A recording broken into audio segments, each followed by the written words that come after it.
this is Kelly Tomcat. Today I'm going to talk to you about the film Bros 2022.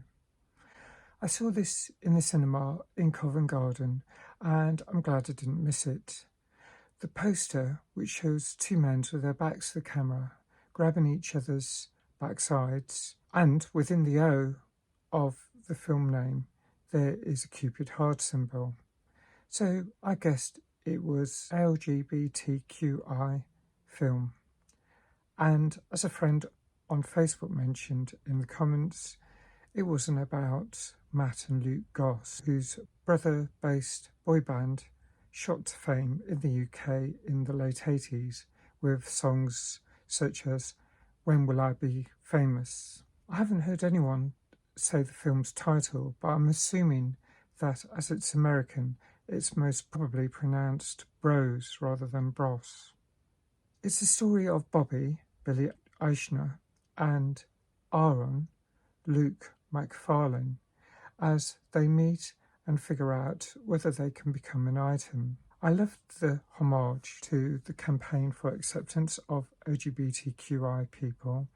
In fact, I've just been to Queer Britain, a museum exhibition at King's Cross that celebrates and emphasises the need for queer people to be seen.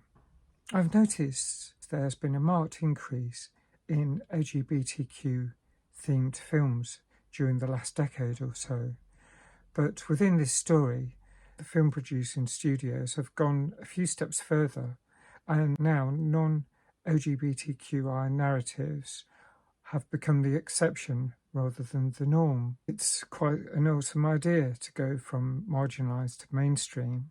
Unfortunately, there's still a long way to go for complete acceptance because there is a lot of LGBTQI phobia. But this was a lovely celebration of beautiful people living their authentic selves and seeking out the loves of their lives.